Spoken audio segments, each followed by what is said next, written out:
to the jury. Right now, let's take you back in for the defense as they ask an Oregon City, Oregon jury for mercy for Carl Brent and Raylene Worthington in that Oregon courtroom.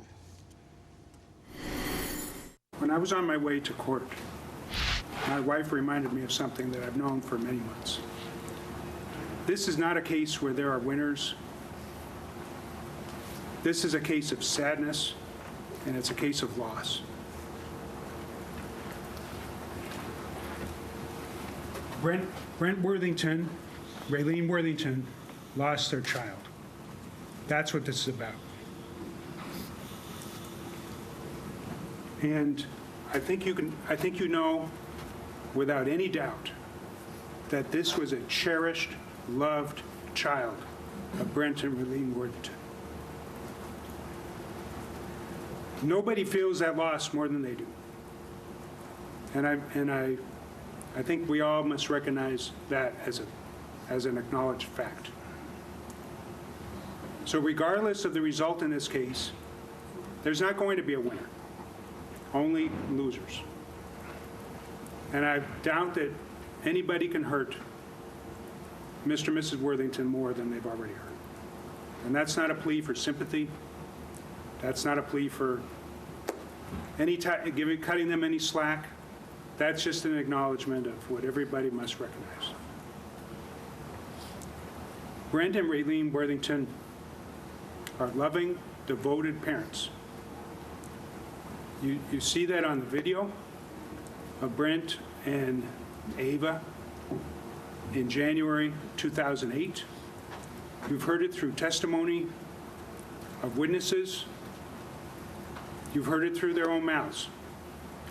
Brent and Raylene Worthington would do anything to get their child back, even if it means giving up their own lives. There's nothing they wouldn't do for their daughter.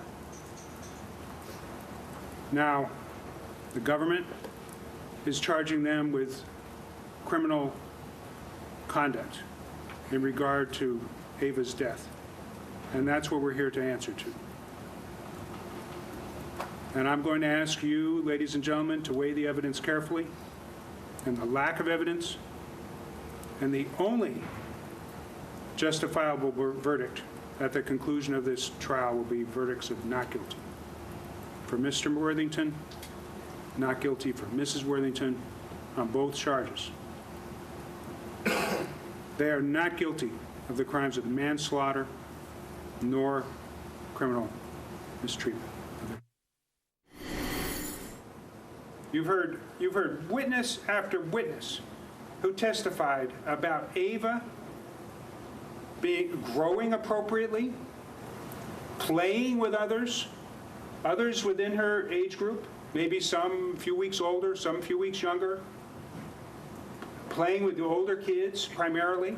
Remember, her sister's a couple years older than Ava. So naturally, Ava would try to keep up with Big Sister and play with Big Sister, play with Corinne and Corinne's friends and peer groups. Nobody ever describes Ava as falling behind. Nobody ever pictures Ava sitting in a corner while the other kids play. Nobody ever said that Ava tires out easily or doesn't eat appropriately or doesn't grow appropriately. And I'm going to suggest to you, ladies and gentlemen, that the allegation of failure to thrive is an absolute red herring, has no merit whatsoever. Ava did not fail to thrive. That was a happy, active child. She did not fail to thrive. And when Mrs. Worthington was asked that question, when she testified, how do you feel about the allegation that your child failed to thrive, she said that actually that's offensive. And it would be to any devoted parent who has spent their entire focus of their lives feeding, nurturing, caring for their young child. I think any parent would find that highly offensive. And under the circumstances of this case, it's completely without foundation. I mean, ladies and gentlemen,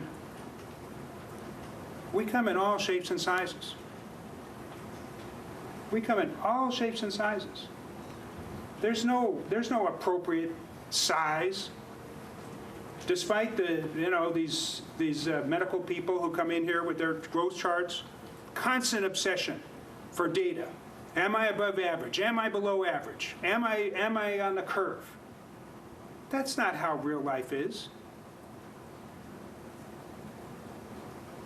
I mean, I might have a child who excels in art or literature, but not in math. Does that mean she's failing to thrive? People don't follow a statistical curve in their development as human beings.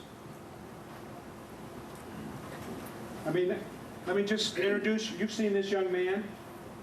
His name is Jeff. Maybe you've seen him throughout this trial. I'm going to object to this, Your Honor. Mr. Cogan, that's not All going right. to be allowed. I mean, we know people of all sizes. We know tall people, short people, heavy people, thin people. And when we grow, I think we can all understand, sometimes we're ahead of the pack and sometimes we're behind the pack. But that doesn't mean that we're failing to thrive.